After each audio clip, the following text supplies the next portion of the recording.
नमस्कार दोस्तों, आप सभी लोगों का बहुत बहुत स्वागत है आप सभी के अपने परिवार स्टूडेंट डिलाइट में।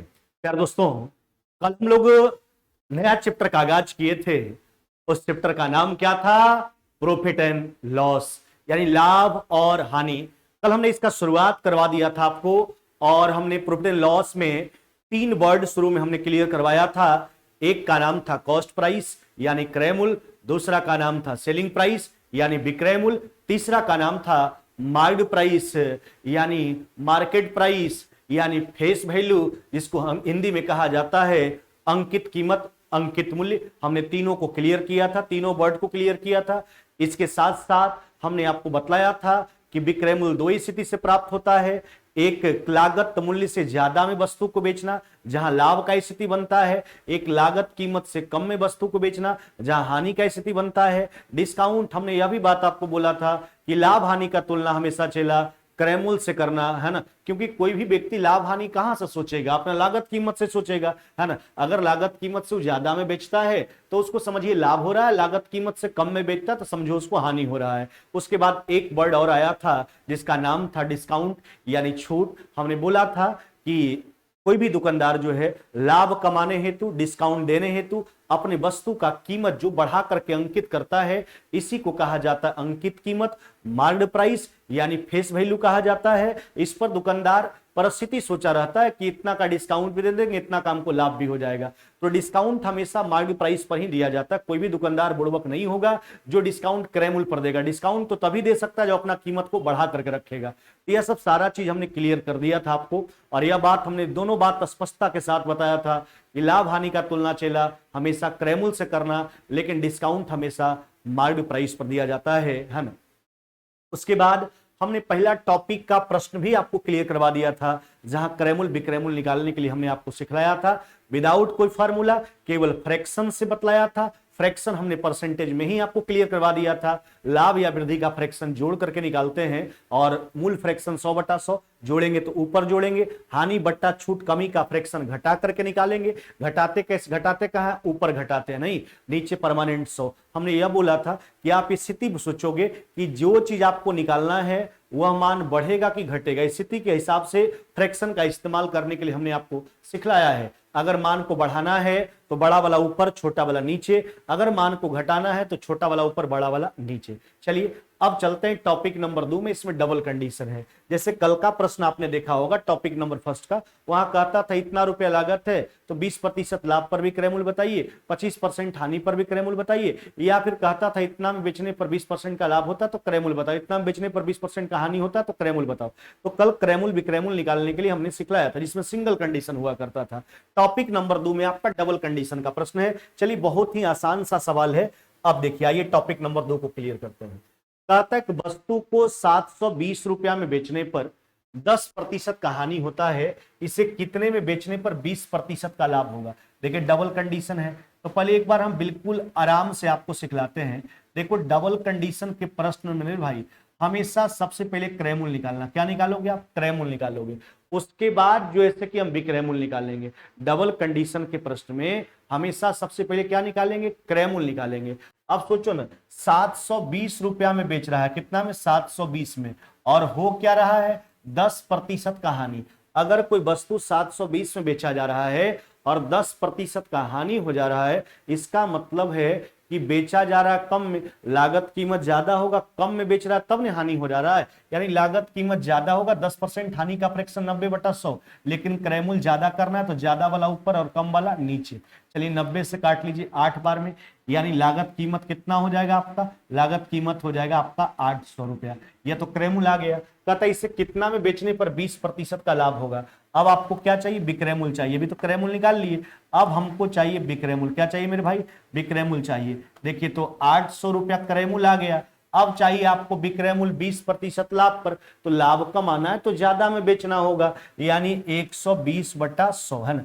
क्रय मूल्य आ जाएगा तो सिंपल सा बात है, अगर लाभ चाहिए तो ज्यादा में बेचना होगा, हानि पर बेचना है तो कम में बेचना होगा। तो 120 × 8 यानी कितना हो जाएगा आपका? ये हो जाएगा आपका 960 रुपया। कितना मेरे भाई? 960 रुपया आपका उत्तर हो जाएगा।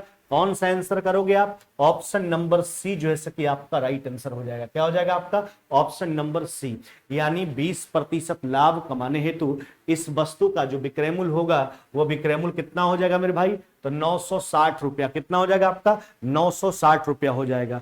ये डबल कंडीशन का प्रश्न है ना। तो इसको अभी हम 2 स्टेप में सिखलाए कि पहले क्रय मूल्य निकालो चेला, फिर विक्रय मूल्य निकालो। लेकिन अब इतना नहीं करना। देखिए एग्जाम में आपके पास बहुत ही कम समय होता है, इसलिए सोच को आप बहुत बेहतर ढंग से एक ऐसा सोच बनाइए, ऐसा अप्रोच करो प्रश्न के प्रति कि बिल्कुल आसानी से और बहुत कम समय में आप प्रश्न को बना पाओ। अब देखिए आगे का प्रश्न बिल्कुल एक लाइन में डायरेक्ट विक्रय मूल्य निकालेंगे। हाँ देखो, कहता है किसी वस्तु को 250 में बेचने पर 25% का लाभ होता है, 20% हानि पर इसका विक्रय मूल्य बताए। डायरेक्ट विक्रय मूल्य, हाँ लेकिन विक्रय मूल्य डायरेक्ट निकालेंगे, लेकिन हमेशा डबल कंडीशन के प्रश्न में सबसे पहले क्रय मूल्य ही सोचा जाएगा। अब देखिए ना, एक बात समझो, 250 में बेच रहा है, कितना में बेच रहा है? 250 में, और होता क्या है? होता है 25% का लाभ। अच्छा 250 में बेचता है, लाभ हो जा रहा है, इसका मतलब बंदा खरीदा होगा कम में, बेच रहा है ज्यादा में। तो कम करने के लिए कम वाला ऊपर और ज्यादा वाला नीचे, यानी 100 बटा कितना हो जाएगा आपका? 125। 25% लाभ का फ्रैक्शन 125 बटा 100। लेकिन 250 में बेचने पर लाभ हो जा रहा है। लाभ तो तब होता है जब लागत कीमत से ज्यादा में बेच दिया जाता है, यानी लागत कीमत कम होगा। कम करने के लिए कम वाला ऊपर, ज्यादा वाला नीचे। जब क्रय मूल्य आ गया, इसके बाद आगे का स्थिति सोच लीजिए आगे क्या कहता है। तो कहता है 20% हानि पर इसका विक्रय मूल्य बताइए। अब हानि पर बेचना चाहता है तो कम में बेचेगा। 20% हानि का फ्रैक्शन कितना हो जाएगा आपका? 80 बटा 100। कम करने के लिए कम वाला ऊपर, ज्यादा वाला नीचे। चलिए काट करके हटा लीजिए। 125 से 2 बार में कट गया, यानी 20% लाभ कमा, 20% हानि पर इसका विक्रय मूल्य कितना हो जाएगा आपका? 160 रुपया। कितना मेरे भाई? 160 रुपया आपका उत्तर हो जाएगा। कौन सा उत्तर करोगे आप? ऑप्शन नंबर सी जो है कि आपका राइट आंसर हो जाएगा। तो डबल कंडीशन के प्रश्नों में हमेशा सबसे पहले क्रय मूल्य पर विचार किया जाता है। कहा मेरे भाई? क्रय मूल्य पर विचार किया जाता है।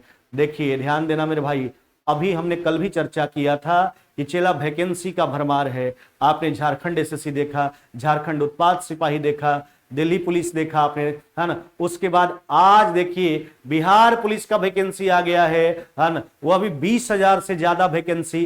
तो हमने बोला था ना कि आपके पास यह मौका है 2024 तक एक बढ़िया जो है स्टूडेंट होने के नाते आप एक बढ़िया नागरिक बनने का आपको अवसर मिल रहा है, बढ़िया व्यक्ति बनने का अवसर मिल रहा है। मौका बार बार आपको नहीं मिलेगा। एकदम चौतरफा वैकेंसी आएगा, क्योंकि हमारे नेताजी को वोट चाहिए, वोट चाहिए, वैकेंसी दे गई है ना।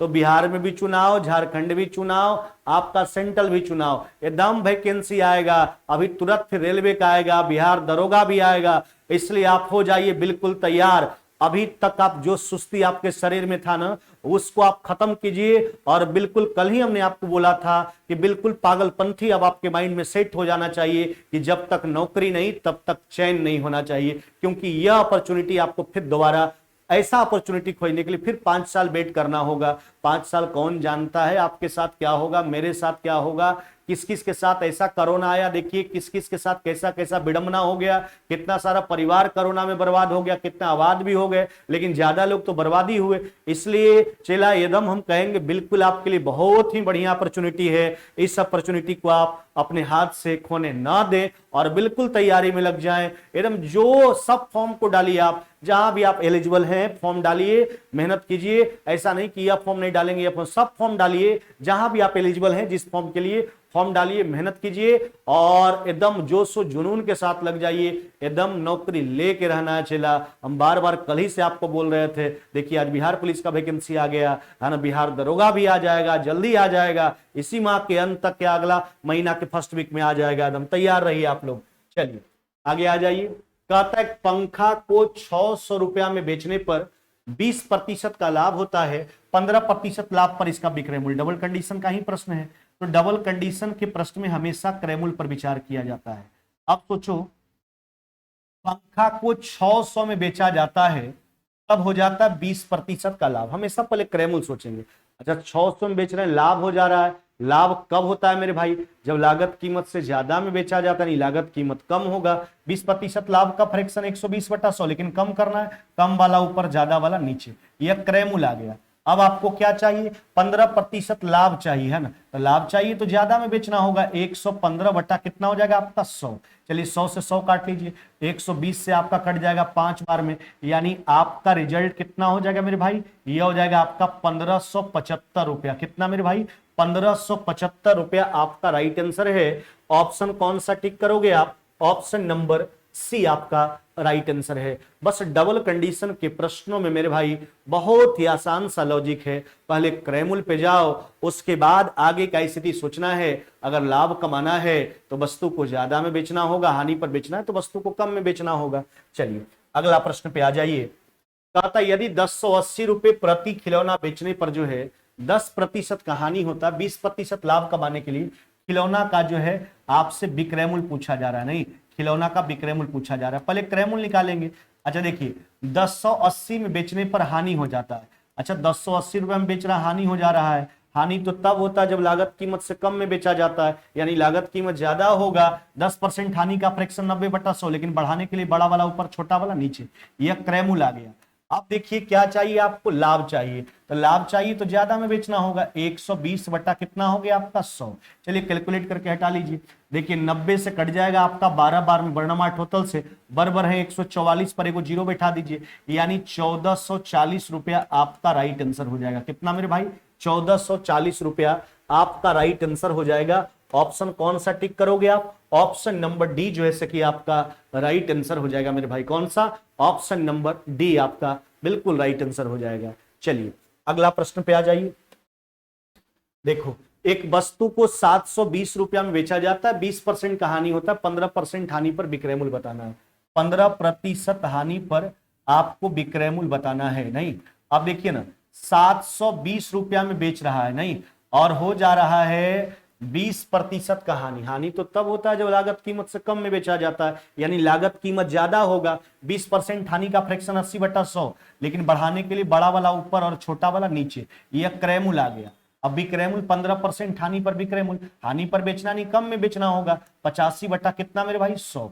चलिए काट करके हटा दो, 80 से काट लो 9 बार में, 85 गुना 9, 8 9 72, 720 और 9 5 45, यानी आपका हो जाएगा 765 रुपया। कितना, 765। 15% हानि पर जो है इसका विक्रय मूल्य कितना हो जाएगा, 765 हो जाएगा। कितना मेरे भाई, 765 रुपया हो जाएगा आपका, है ना। चलिए अगला प्रश्न पे आया जाए। बहुत ही आसान सा टॉपिक है, शुरू से जैसे हम बतला रहे हैं आप एकदम कंसेप्ट को क्लियर कीजिए। जितना भी हमने बात आपको बताया एकदम जैसे पीछे का चैप्टर आपको सब आसान लगा था, प्रॉफिट एंड लॉस को भी वैसे ही आसान तरीका से एकदम बउआ जैसा खिला खिला के पढ़ाएंगे, कहीं आपको परेशानी होने नहीं देंगे। एकदम बिल्कुल यह दावा हम शुरू से करते आ रहे हैं, अंत तक दावा करेंगे। चलिए अगला आ जाइए। एक सामान 153 रुपया में बेचने पर 10% का नुकसान होता है, तो 20% लाभ कमाने के लिए इसे कितना में बेचना होगा, यानी विक्रय मूल्य चाहिए 20% लाभ पर विक्रय मूल्य चाहिए, नहीं 20% लाभ पर विक्रय मूल्य। अब सोचो 153 रुपया में बेचता है और हो जाता 10% का हानि। 153 में बेच रहा, हानि हो जा रहा है, इसका मतलब हानि तो तब होता है जब लागत कीमत से कम में बेचा जाता है, यानी लागत कीमत होगा इससे ज्यादा। ज्यादा करने के लिए ज्यादा वाला ऊपर कम वाला नीचे। अब क्या कहता है, 20% लाभ कमाने के लिए सामान को कितना में बेचना होगा। अब देखिए लाभ चाहिए तो लाभ चाहिए तो ज्यादा में बेचना होगा, 120 बटा कितना मेरे भाई 100, है ना। काट करके हटा लीजिए। देखो यहां से 30 से 4 बार में, इसको कितना बार में, 3 बार में, 3 से काट लीजिए 5 बार में, और 51 गुना 4, यानी कितना हो जाएगा आपका, यह हो जाएगा आपका 204 रुपया। कितना मेरे भाई, 204 रुपया। ऑप्शन कौन सा टिक करोगे आप, ऑप्शन नंबर ए जो है कि आपका राइट आंसर है। क्या हो जाएगा आपका ए नंबर, क्या हो जाएगा आपका 204 रुपया सामान का विक्रय मूल्य हो जाएगा 20% लाभ कमाने हेतु। तो आपने डबल कंडीशन का इतना सारा प्रश्न देखा। बस हम आपको शुरू से यही बात इस टॉपिक में बोलते आ रहे हैं चेला, कि सबसे पहले क्रय मूल्य पर विचार करो, उसके बाद आगे का स्थिति सोचेंगे। अगर लाभ कमाना है तो ज्यादा में बेचेंगे, हानि पर बेचना है तो कम में बेचेंगे। चलिए अगला प्रश्न पे आ जाइए। कहता है एक वस्तु को 450 बेचने पर दुकानदार को हानि होता है 25% का, किस मूल्य पर बेचने पर 25% का लाभ होगा, विक्रय मूल्य चाहिए। हाँ ध्यान दीजिएगा, अब देखो मेरे भाई आराम से बात को समझो। 450 में बेचता है, कितना में, 450 में बेचता है, हो जाता हानि। हानि तो तब होता है जब लागत कीमत से कम में बेचा जाता है, लागत कीमत ज्यादा होगा। 25% हानि का फ्रैक्शन 75/100, लेकिन बढ़ाने के लिए बड़ा वाला ऊपर छोटा वाला नीचे, क्रय मूल्य आ गया। अब क्या कहता, किस मूल्य पर बेचे कि 25% का लाभ हो। लाभ चाहिए, ज्यादा में बेचना होगा, यानी 125 बटा कितना मेरे भाई 100, काट करके हटा लो मेरे भाई। 25 से कट गया 5 बार में या कट गया 3 बार में, 3 से काट लीजिए कितना बार में 150 बार में, 150 गुना 5 यानी कितना हो जाएगा आपका, यह हो जाएगा आपका 750, कितना मेरे भाई 750 रुपया होगा। विक्रय मूल्य 25% लाभ कमाने हेतु ऑप्शन कौन सा टिक करोगे आप, ऑप्शन नंबर बी जो है कि आपका राइट आंसर हो जाएगा। कौन सा मेरे भाई, ऑप्शन नंबर बी। अगला प्रश्न पे आ जाओ। देखो अब आते हैं टॉपिक नंबर 3 में। टॉपिक नंबर 2 हमने कंप्लीट करवा दिया, डबल कंडीशन का प्रश्न था। कल हमने टॉपिक नंबर 1 तक छोड़ा था, आज हमने टॉपिक नंबर 2 को बारीकी ढंग से सिखलाया। अब हम चलते हैं टॉपिक नंबर 3 में। इसके पहले कुछ बात बोलते हैं, उसको समझिए। देखिए रुपया और वस्तु का स्थिति जो होता है चला वो अलग अलग होता है। अगर रुपया के हिसाब से अगर हम दुकानदार हैं, जैसे 500 रुपया में कोई वस्तु खरीदे हैं तो हमको लाभ चाहिए तो 500 से ज्यादा में बेचना होगा। हानि पर अगर बेचना चाहते हैं तो 500 से कम में बेचना होगा, यह रुपया के केस में। लेकिन अगर वस्तु के स्थिति के हिसाब से सोचा जाए, वस्तु की संख्या के हिसाब से सोचा जाए, जैसे हम दुकानदार हैं, 1 रुपया में 4 वो चॉकलेट हम खरीदे हैं, हम खुद खरीदे हैं, तो हमको अगर लाभ कमाना है तो 4 चॉकलेट से कम बेचेंगे तब नहीं हमको लाभ होगा। अगर आप 4 चॉकलेट से ज्यादा बेच दोगे तो घर का ही आटा गिल कीजिएगा ना भाई। अगर आप दुकानदार हैं, 1 रुपया में 4 चॉकलेट आप खरीदे हैं, अगर आपको लाभ चाहिए तो 4 को से कम बेचना होगा तब लाभ होगा, अगर ज्यादा बेच दोगे तो हानि हो जाएगा। तो रुपया और वस्तु की स्थिति में यही फर्क है। रुपया की स्थिति में अगर लाभ कमाना होता है तो ज्यादा रुपया लेके बेचा जाता है, हानि पर बेचना होता है तो कम में बेचा जाता है। लेकिन वस्तु के केस में अगर आपको लाभ चाहिए, दुकानदार को लाभ चाहिए तो कम बेचेगा तब लाभ होगा, ज्यादा बेच देगा तो हानि हो जाएगा। जैसे अगर 10 रुपया में जो है आप 5 को जो है कुछ और बिस्किट खरीद लिया, 5 को 10 रुपया में जो है 5 बिस्किट खरीदा। अब कोई बिस्किट, अब समझिए बिस्किट महंगा वाला होगा सस्ता वाला जो भी हो, उससे हमको मतलब नहीं है। 5 बिस्किट खरीदा है ना, दुकानदार का लागत है, तब लाभ चाहिए तो 5 को से कम बेचेगा तब लाभ होगा, 5 को ज्यादा बेच देगा तो उसको हानि हो जाएगा, है ना। तो वस्तु की स्थिति में उल्टा कंडीशन है मेरे भाई, है ना, कि अगर लाभ चाहिए तो कम वस्तु बेचना होगा, जितना खरीदा उससे कम बेचना होगा, और अगर हानि पर बेचना है तो जितना खरीदा उससे ज्यादा बेच देना होगा तो हानि हो जाएगा। चलिए अब आ जाओ, प्रति रुपए 6 केले खरीद कर, देखिए अब समझिए दुकानदार 6 केला 1 रुपया में खरीदता है, 20% लाभ कमाने के लिए कितने केले बेचने होंगे। अब सिंपल सा बात है भाई, 6 केला खरीदा है, लाभ चाहिए, 20% लाभ का फ्रैक्शन 120/100। अभी हमने बोला वस्तु की स्थिति में अगर लाभ चाहिए दुकानदार को तो कम बेचेगा तब लाभ होगा, अगर ज्यादा बेच देगा, 6 केला खरीदे किया, अगर 6 को ज्यादा 1 रुपया में बेच देता है तो घर का नाटा गिल किया, उसको तो हानि हो जाएगा। तो वस्तु के केस में अगर लाभ कमाना है तो कम बेचना होगा, कम करने के लिए कम वाला ऊपर ज्यादा वाला नीचे, हाँ फ्रैक्शन जो कहेगा उसी का फ्रैक्शन लगाना है। 20% लाभ का फ्रैक्शन 120/100।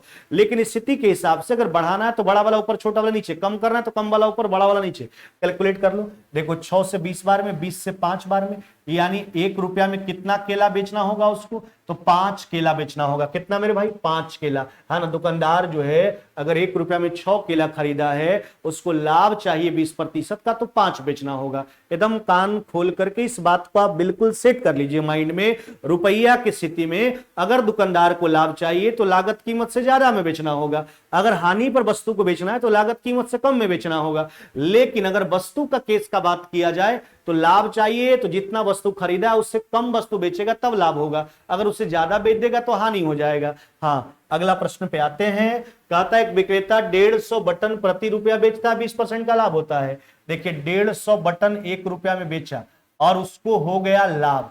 अच्छा, लाभ वस्तु की स्थिति में लाभ हो रहा है, इसका मतलब बंदा बेच रहा है कम, खरीदा होगा 150 से ज्यादा। लाभ कब होता है वस्तु की स्थिति में, जब कम बेचता है तब लाभ होता है। यानी 150 बटन बेच रहा है, लाभ हो जा रहा है, इसका मतलब बंदा खरीदा होगा 150 से ज्यादा। ज्यादा करने के लिए ज्यादा वाला ऊपर कम वाला नीचे, 20% लाभ का फ्रैक्शन 120/100।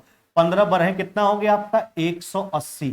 यानी विक्रेता जो 1 रुपया में कितना बटन खरीदा था, तो 180 बटन खरीदा था। अगर उल्टा अगर आपको सोचने से, इसमें उल्टा है, इसमें कितना खरीदा था ये आप पूछ लिया गया, तो स्थिति को सोचिए। अगर उसको लाभ हो रहा है इसका मतलब खरीदा होगा बंदा ज्यादा, बेचा था कम। अगर उसको हानि हो रहा है इसका मतलब बंदा बेच दिया ज्यादा, खरीदा होगा कम। चलिए आगे आ जाइए, अगला प्रश्न को देखो मेरे भाई। प्रति रुपए 40 बटन बेचने से 15% का हानि होता है। देखिए एक दुकानदार 1 रुपया में 40 बटन बेचता है, हानि हो जाता है 15%। हानि का फ्रैक्शन 85/100। अच्छा, हानि कब होता है? जब बंदा बेच देता है ज्यादा, यानी ज्यादा बेच देता है, जितना उसको मिला नहीं था उससे ज्यादा बेच दिया।